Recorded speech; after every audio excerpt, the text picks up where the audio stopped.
শাশ্বতী হাতে crepe bandage বেঁধে দিতে দিতে বলল, এখনো আগের মতোই ব্যথা আছে? সোমপ্রভা অন্যদিকে মুখ ঘুরিয়ে বললেন, এ ব্যথা সহজে যাবে না, তাড়াতাড়ি করো। শাশ্বতী হাসল। কথায় কথায় এত রেগে যান কেন বলুন তো? রাগলে আপনার শরীর খারাপ হয়, বোঝেন না? হোক, ওসব নিয়ে তোমার মাথা ব্যথা করতে হবে না। তাহলে কে করবে? অন্য সময় তো বলেন, তুমি ছাড়া আমার কেউ নেই। ভুল বলি, আমি একা ছিলাম, একাই থাকবো, একা একাই একদিন মরেও যাব। যেদিন স্বামী মরেছে সেদিন থেকেই আমি একা। যে মেয়েরা কিছু করে না, স্বামী মলে তাদের কিছুই থাকে না। তোমাদের মতো লেখাপড়া করে চাকরি বাকরি করার সুযোগ আমরা পাইনি। বাবা মা নামমাত্র পড়িয়ে বিয়ে দিয়ে বেঁচেছিল। ভাই বোন মিলিয়ে 7 জন ছিলাম। পড়াশোনার ক্ষেত্রে ছেলেরা অগ্রাধিকার পেয়েছিল। তবুও মিনুটা নিজের জেদে অনেকটা লেখাপড়া শিখে চাকরিও পেয়েছিল। তখন বুঝিনি। স্কুল ছাড়িয়ে বাবা যখন বিয়ের কথা বলল, অমনি আহ্লাদে আটখানা হয়ে ধেই ধেই করতে করতে বিয়ের পিঁড়িতে বসে পড়েছিলাম। তুমি আমার কষ্টটা বুঝবে কেন? সোমপ্রভা এইসব গল্প কয়েক হাজার বার শুনেছে শাশ্বতী। রাগ হলেই শুরু করেন। কে শুনলো আর না শুনলো না, ওদিকে কোনো খেয়াল থাকে না। আসলে এসব তিনি নিজেকেই শোনান। এক ধরনের আত্মতৃপ্তি অনুভব করেন, কিংবা সান্ত্বনা খুঁজে পান। ব্যান্ডেজ বাঁধা শেষ করে শাশ্বতী বলল, আমারও তো স্বামী নেই। স্বামী একজন মানুষ, আর মানুষের মৃত্যু বলে কয়ে আসে না। যে মানুষটি মরে যায় সে আর একটি মানুষের সবকিছু কি কি করে নিয়ে যেতে পারে? হ্যাঁ, মানছি আপনারও কোনো চাকরি ছিল না, পরনির্ভরশীল ছিলেন। পুরুষতান্ত্রিক সমাজের কুফলগুলি আপনাকে পুরো মাত্রায় ভোগ করতে হয়েছে।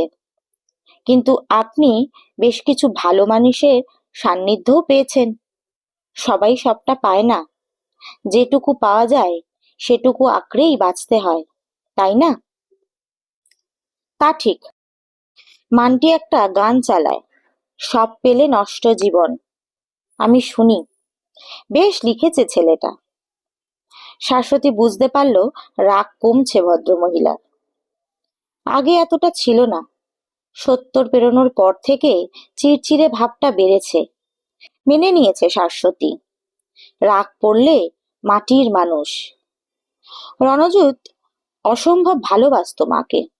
ওর অতিমাত্রায় মাতৃভক্তি দেখে শাশ্বতী মাঝে মাঝে বিরক্ত বোধ করত। কোনো কোনো সময় সোমপ্রভার ওপরেও খুব রাগ হতো। ওর অভিসন্ধি নিয়ে সন্দেহ হতো। রাগের মাথায় কটূক্তিও করতে ছাড়েননি। তবে উনি এ বিষয়ে কখনো পাল্টা উত্তর দিতেন না, বরং হেসে লঘু করার চেষ্টা করতেন। তার চেয়েও বড় কথা, এসব কথা কখনোই ছেলের কানে তুলতেন না। হঠাৎ এক ঝড় জলের রাতে রণজিতের অ্যাটাক হলো। Massive attack. প্রপার ট্রিটমেন্ট করার কোনো রকম সুযোগ না দিয়েই পৃথিবী ছেড়ে চলে গেল। মাত্র 43 বছর বয়সে। মান্টির তখন 12। অকালে বিধবা হয়ে দিশেহারা হয়ে পড়েছিল শাশ্বতী। বাঁচার অবলম্বন বলতে মেয়ে মান্টি আর একটা সরকারি চাকরি, যে চাকরি করা নিয়ে রণজিতের আপত্তির শেষ ছিল না।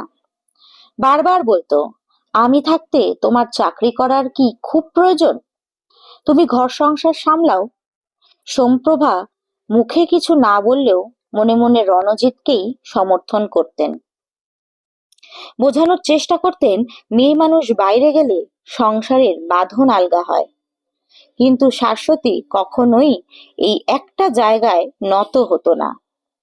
উল্টে ওদের বোঝানোর চেষ্টা করত, স্বনির্ভরতা শুধু প্রয়োজন নয়, একটা আইডেন্টিটি, একটা আত্মবিশ্বাস। রণজিতের মৃত্যুর পর ওর ভাই শুভজিৎ মাকে নিয়ে যেতে এসেছিল। শুভজিৎ ফিনান্স ডিপার্টমেন্টের মস্ত অফিসার, সেন্ট্রাল গভর্নমেন্টের চাকরি, সরকারি বাংলো, চাকর বাকর, হরেক রকম সুযোগ সুবিধা, দারুণ জাঁকজমকপূর্ণ জীবন।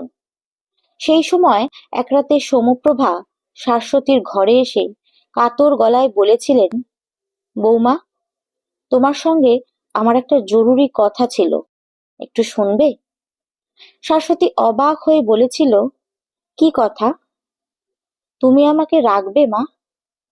আমি এই ভিটে ছেড়ে শুভর ওখানে যেতে চাই নে। ওদের জীবনযাপনের সঙ্গে আমার মেলে না। আমার অসহায় লাগে, দম বন্ধ হয়ে আসে। শাশ্বতী পত্রপাঠ বিদায় করে দিতে পারত। শাশুড়ির ভরণ পোষণ, দেখভালের দায়িত্ব কখনোই বিধবা পুত্রবধূর ওপর বর্তায় না, যেখানে তার আরো এক ছেলে বর্তমান এবং যথেষ্ট সক্ষম। তবুও সঙ্গে সঙ্গে উত্তর দিতে পারেননি শাশ্বতী। সময় চেয়েছিল। বাপ মরা একটি মেয়েকে মানুষ করার দায়িত্ব তার কাঁধে। আরো একটি মানুষের দায়িত্ব নেওয়া কি চারটিখানি কথা? অত বড় চওড়া কাঁধ কি শাশ্বতীর আছে? যেতে যেতে সোমপ্রভা বলেছিলেন, ওখানে থাকলে আমি নিঘাত মারা যাব। শুভ তো রণর মতো নয়, মা বলে আমি ওর কাছে আলাদা কেউ নয়। আমাকে নিতে এসেছে সমাজের চোখে নিজের দরটা বজায় রাখার জন্য। ওখানে নিয়ে গিয়ে আসবাবের মতো ফেলে রাখবে। আমি তোমার অবস্থাটাও বুঝতে পারি। তুমি মেয়ে মানুষ, তার উপর তোমার কাঁধে মেয়ে মানুষ করার গুরু দায়িত্ব। তবু একবার ভেবে দেখো মা, আমার যেটুকু শক্তি আছে সবটুকু দিয়ে তোমার ঘর সামলাতে সাহায্য করব। বলতে বলতে কেঁদে ফেলেছিলেন। সে কান্নার কয়েক ফোঁটা জলই শাশ্বতীর বুকে বিরাট ঢেউ তুলেছিল। পরের দিন জবাব দিয়েছিল, রাখতে পারি, তবে একটা শর্ত আছে। কি কি শর্ত? সোমপ্রভা উদ্বিগ্ন কণ্ঠে জিজ্ঞেস করেছিলেন। শুভজিতের কাছ থেকে আপনি একটি টাকাও নিতে পারবেন না। আমার মাইনে দিয়ে যেমন চলবে তেমন করেই আপনাকে থাকতে হবে। পারবেন? খুব পারবো। শুভর টাকা আমিও নিতে চাই না। তুমি অনুমতি দিলে আমি আজই ওকে চলে যেতে বলে দেব। ওর যদি সত্যি সত্যি আমাকে নিয়ে যাওয়ার ইচ্ছে থাকতো, তাহলে অবশ্যই বউকে সঙ্গে নিয়ে আসতো। আমি জানি ওরা মনে মনে চায় আমি যেন না যাই। এটাও জানি আমার সিদ্ধান্ত শোনার পর শুভ একচোট অভিনয় করে অনেক আবেগের কথা বলবে। সবশেষে বলবে, তোমার খরচ বাবদ মাসে মাসে এত টাকা পাঠিয়ে দেব। ওর কাছে টাকাই সব। তুমি ভেবো না, তোমার সম্মান আমি নষ্ট হতে দেব না। মানটির এখন 20, second year, English honours, Bethune college. বাবার খুব ইচ্ছে ছিল মেয়েকে ডাক্তারি পড়ানোর, কিন্তু মেয়ের একদমই ইচ্ছা নেই। শাশ্বতী জোর করেনি, শুধু বলেছিল কোনো টেকনিক্যাল লাইন নিয়ে পড়লে ভালো করতিস, জেনারেল লাইনে চাকরি বাকরি কোথায়। মানটি শোনেনি মায়ের কথা। বাপা দূরে মেয়ে, ভীষণ জেদ। বাবা মারা যাওয়ার পর কিছুদিন কেমন যেন একটা হয়ে গিয়েছিল। ঠিক মতো খেত না, পড়তো না, সবসময় খিটখিটে মেজাজ। কিছু বললেই ক্ষেপে উঠত। শাসন করা তো দূরের কথা। বাবার মৃত্যু শোক মেয়েটার ভিত নড়িয়ে দিয়েছিল। সে কথা চিন্তা করে শাশ্বতী কোনো দিন মন্টিকে কড়া কথা বলেনি। যখন যা আবদার করেছে নীরবে মেনে নিয়েছে। এখন মনে হয় সেটা চরম ভুল ছিল। কখন যেন মেয়েটা হাতের ফাঁক দিয়ে গলে নিচে পড়ে গেছে। মান্টি আর তার নেই। এখন ওর অন্য সত্তা, অন্য চাহিদা, অন্য জীবন দর্শন। বখাটে টাইপের বন্ধু বান্ধব, বেলাগাম তাদের মুখের ভাষা। যেসব জিনিস মান্টি পছন্দ করে সেগুলো কোনো ভদ্র ঘরের মেয়েরা করে না। এসবের দায় শাশ্বতীকেই নিতে হবে, কারণ বাবা না থাকলে সে মেয়েকে সামলানোর দায় তো মায়েরই থাকে। কিন্তু সব দোষ কি শুধুই শাশ্বতীর? হাড় ভাঙা পরিশ্রম করে সংসার নামক গাড়িটাকে সচল রাখতে গিয়ে সব দিকে নজর দেওয়ার সুযোগ সে পায়নি। ঠাম্মার হাতে সঁপে দিয়ে চলে গিয়েছে অফিস। সন্ধ্যার পর বাড়ি ফিরে যতটুকু সময় পেয়েছে ওর পড়াশোনার খবর নিয়েছে, সাধ্যমতো দেখিয়ে দেওয়ারও চেষ্টা করেছে, কিন্তু মান্টি তার কাছে পড়ার আগ্রহ দেখায়নি কোনো দিন। তাই ওর কোথায় সমস্যা আছে শুনে নিয়ে প্রাইভেট টিউশনের ব্যবস্থা করে দিয়েছে। আর কি করতে পারতো শাশ্বতী? কোনো অজ্ঞাত কারণে মান্টি কোনো দিন মাকে সহযোগিতার হাত বাড়িয়ে দেয়নি, চেষ্টা করেও বুঝতে পারেনি শাশ্বতী। একটু বড় হওয়ার পর থেকে মান্টি ঠাম্মাকেও পছন্দ করতো না, কারণ সমুপ্রভা ওর আচার আচরণ নিয়ে কটূক্তি করতেন, আবার আদর করে ভালো মন্দ বোঝানোরও চেষ্টা করতেন। অতিরিক্ত জেদের জন্য কোনোটাই মেনে নিতে পারতো না মান্টি। সমুপ্রভা দোষ দিতে ছাড়েননি শাশ্বতীকেও। সমুপ্রভার আক্ষেপটাও বুঝতে পারতো শাশ্বতী। মনে মনে তিনি নাতনিকে অসম্ভব ভালোবাসতেন, ওকে নিয়ে স্বপ্ন দেখতেন, কিন্তু মান্টি সেসব অনুভূতি বিন্দু মাত্র উপলব্ধি করতে পারতো না, চেষ্টাও করতো না। দুর্ভাগ্যের বিষয়, সমুপ্রভা নিজের চোখেই একদিন স্বপ্নটা চুরমার হতেও দেখেছিলেন। তখন মান্টি ক্লাস 11-এ পড়ে। উঠতি বয়স, শরীরে যৌবনের পূর্বাভাস। সুজয় নামের যে ছেলেটা ওকে অঙ্ক করাতে, তার সঙ্গে একদিন অশালীন অবস্থায় দেখে ফেলেছিলেন সমুপ্রভা। মল্লিক বাড়ির মেয়ে এমন কাজ করতে পারে দেখে তিনি স্তম্ভিত ও হতভম্ব হয়ে গিয়েছিলেন, তবে বাস্তব জ্ঞান হারাননি। কাউকে কিচ্ছু না বলে অপেক্ষা করেছিলেন শাশ্বতীর জন্য।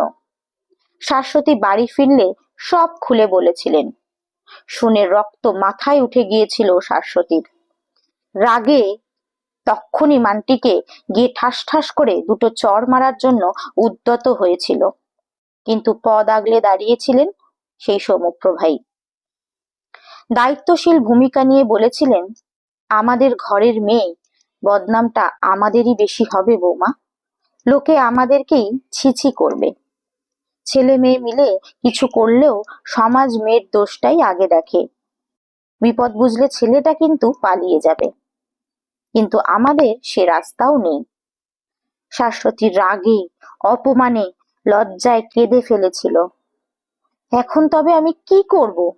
আমার তো মরে যেতে ইচ্ছা করছে। সবাই আমাকেই দোষ দেবে, কিন্তু কেউ বুঝবে না আমি একা একটা মানুষ কত দিকে নজর দিতে পারি। ও যে তলে তলে, লোক জানাজানি হলে কেমন করে মুখ দেখাবো বলুন তো? দোষ তো কিছুটা আমারও, কিন্তু ও যে এমনটা করতে পারে সে চিন্তাই তো কোনো দিন আমার মাথায় আসেনি। যাগে, কিছু একটা তো করতেই হবে। এখনো লোক জানাজানি হয়নি। তুমি ছেলেটাকে আসতে না করে দাও, অন্য কোনো টিচার ঠিক করে দাও। মানটি এখনো ছোট, দুজনে মিলে বুঝিয়ে শুনিয়ে ফেরানোর চেষ্টা করি।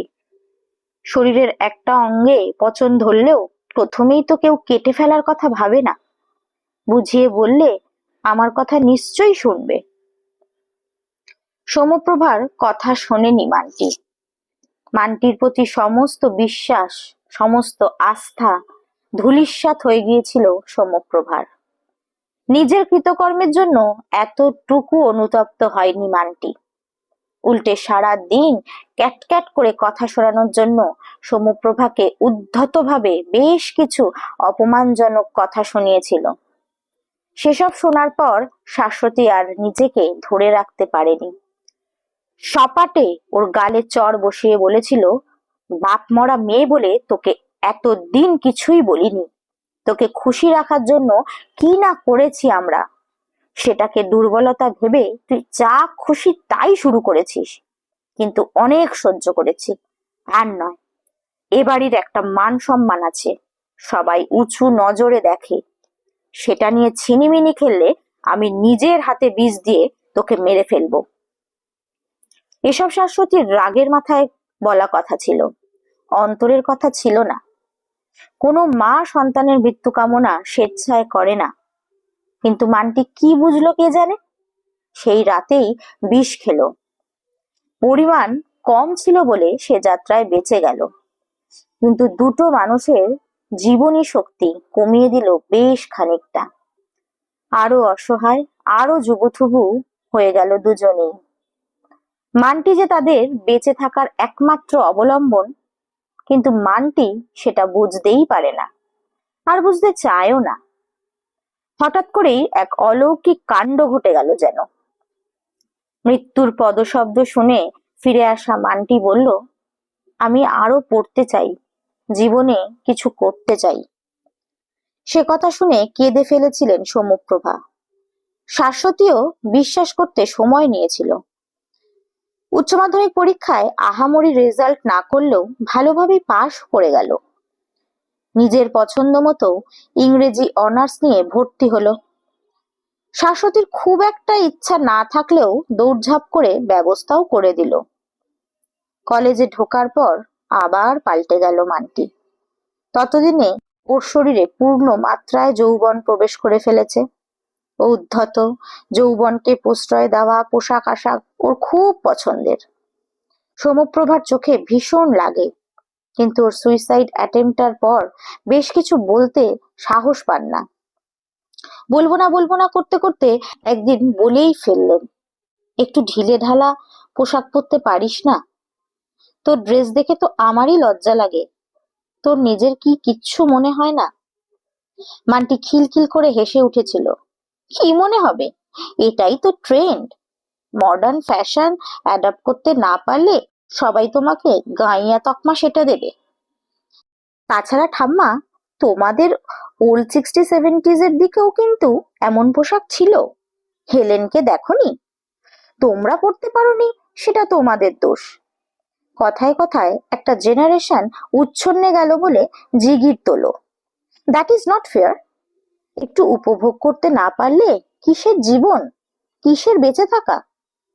সৌম্যপ্রভা হা হয়ে শুনেছিলেন মানটির কথা। জীবন মানে শুধুই উপভোগ? মানটির বয়সে তিনি এক ছেলের মা, কাঁধের ওপর বিরাট একটা সংসারের দায়িত্ব। কিন্তু তা সত্ত্বেও কখনো মনে হয়নি জীবনটাকে অন্য কোনোভাবে উপভোগ করার প্রয়োজন আছে। পাখিরা যেমন খুঁটে খুঁটে খায়, তেমনি সাংসারিক জীবন থেকেই খুঁটে খুঁটে তুলে নিতেন মনের আহার। জীবনের সঙ্গে উপভোগ শব্দটা বড্ড বেমানান লাগে সৌম্যপ্রভার। বরাবরই জীবন তার চেয়ে অনেক বেশি কিছু।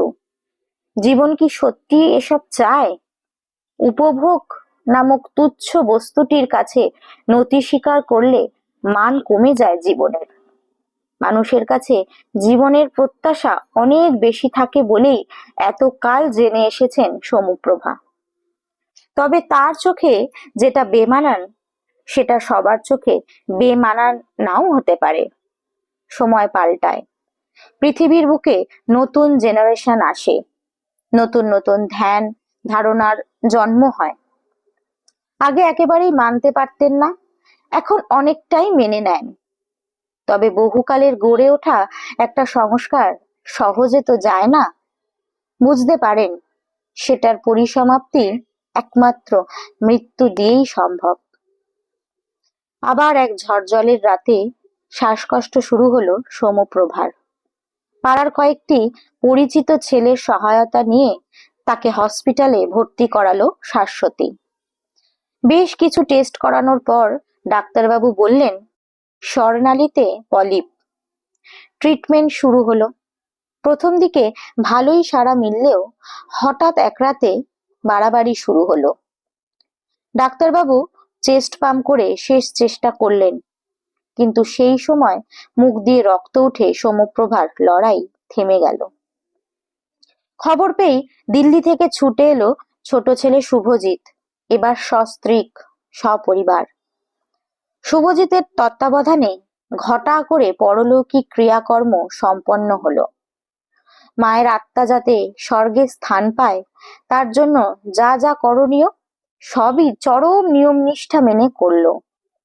পাড়া প্রতিবেশী, আত্মীয় স্বজন, বন্ধু বান্ধব সকলেই শুভজিতের এই নিষ্ঠা দেখে আপ্লুত হলো, ধন্য ধন্য করলো। মা যা যা খেতে ভালোবাসতো সবই আমন্ত্রিতদের পাতে পড়লো। শুভজিৎ নিজে দাঁড়িয়ে সবাইকে খাওয়ানোর পাশাপাশি মায়ের স্মৃতি রোমন্থন করে আবেগ তাড়িত করে দিল আগত অতিথিদের। শাশ্বতী দাঁড়িয়ে সব দেখলো। সব কাজ সম্পন্ন করে প্রচুর আত্মতৃপ্তি নিয়ে আজ সকালের ফ্লাইটে দিল্লি চলে গেল শুভজিৎরা।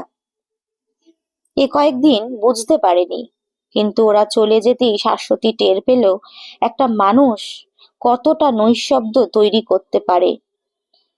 সমপ্রভার সঙ্গে ঝগড়া হতো, মনোমালিন্য হতো, যেমন প্রতিটি সংসারেই হয়। কিন্তু সব শেষে তিনি যখন তার শীর্ণ হাতটি মাথায় রেখে একগাল হেসে বলতেন, রাগ করো না বৌমা, রাগের মাথায় দুটো মন্দ কথা শোনাই ঠিকই, কিন্তু সে তো আমার মনের কথা নয়, তুমি ভালো করেই সেটা জানো। এই পৃথিবীতে তুমি ছাড়া আমার তেমন কেউ আর আপন নেই। সত্যিকারের আপন হওয়া সহজ কাজ নয়, ধক লাগে, খুব কম মানুষই পারে। তুমি আমার মেয়ে, আবার তুমিই আমার মা। সমস্ত রাগ, অভিমান, মনোমালিন্য নিমেষে জল হয়ে যেত। যে মানুষের রাগ অভিমান অকৃত্রিম, তার ভালোবাসাটাও অকৃত্রিমই হয়।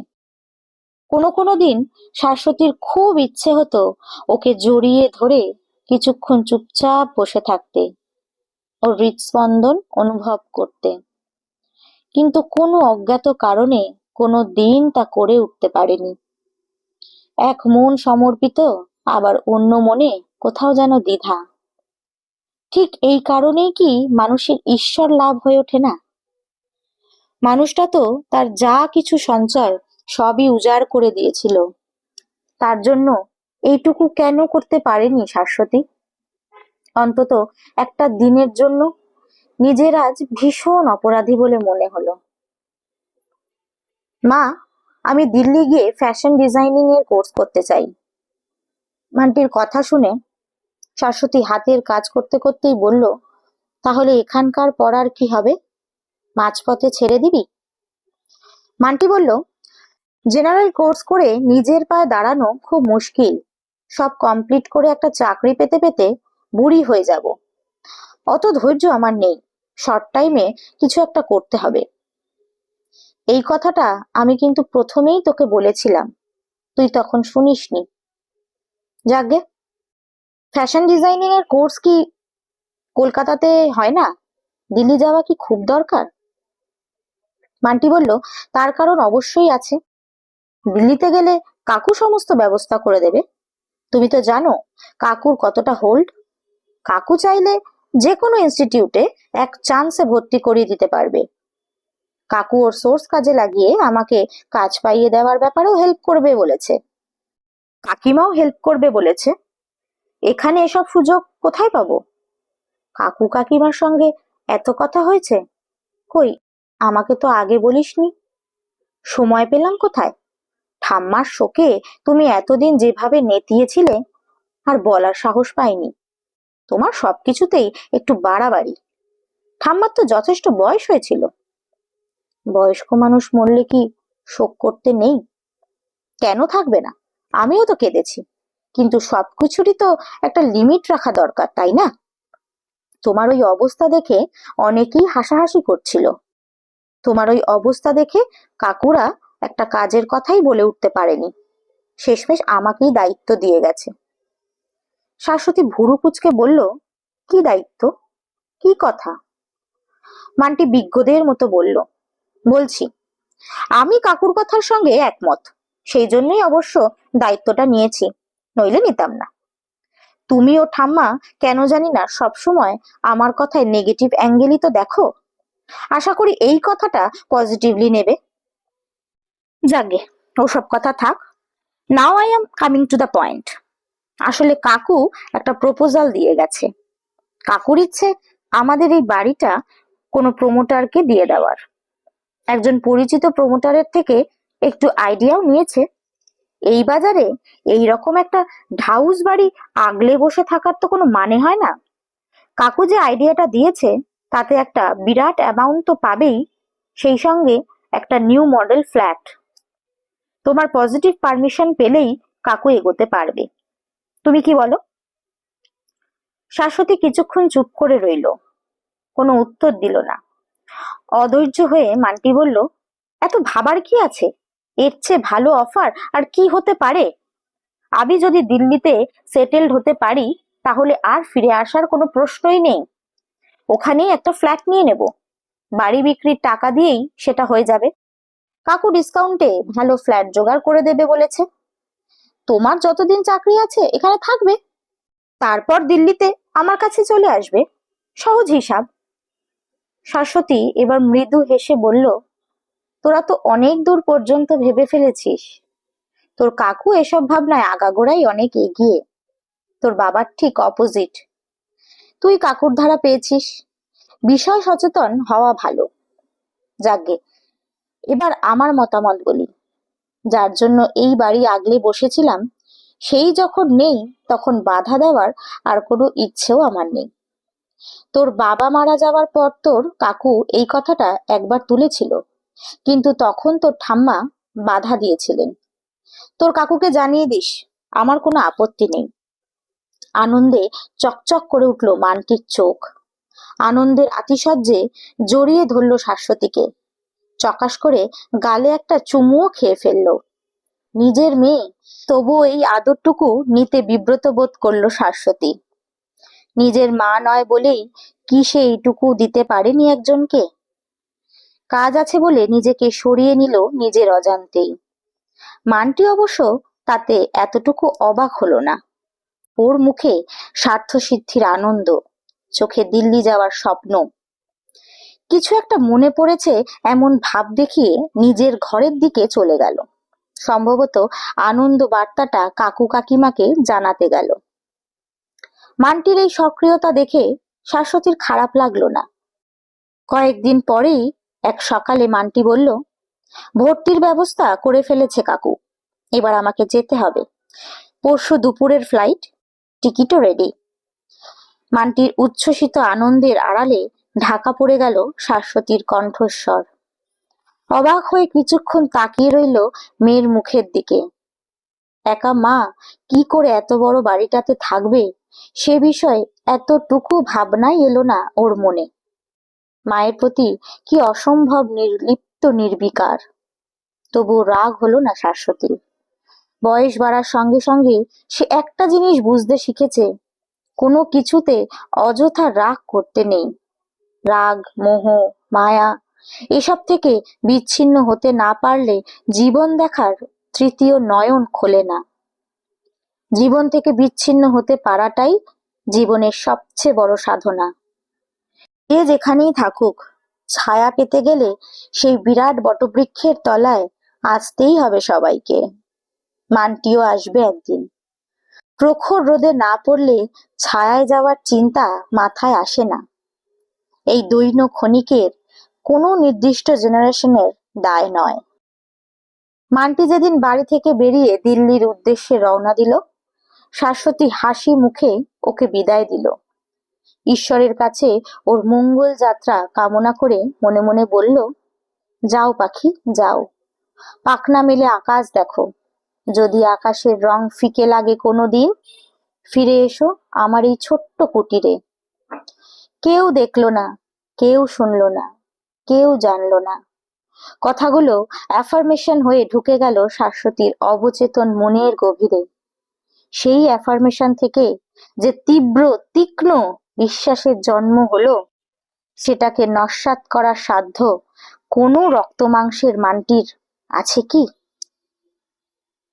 নমস্কার, শ্বেতার সঙ্গে সাহিত্যে এতক্ষণ আপনারা শুনছিলেন সুজিত বসাকের লেখা 3 রঙের ফুল। এটি সুখী গৃহকোণ থেকে সংকলিত।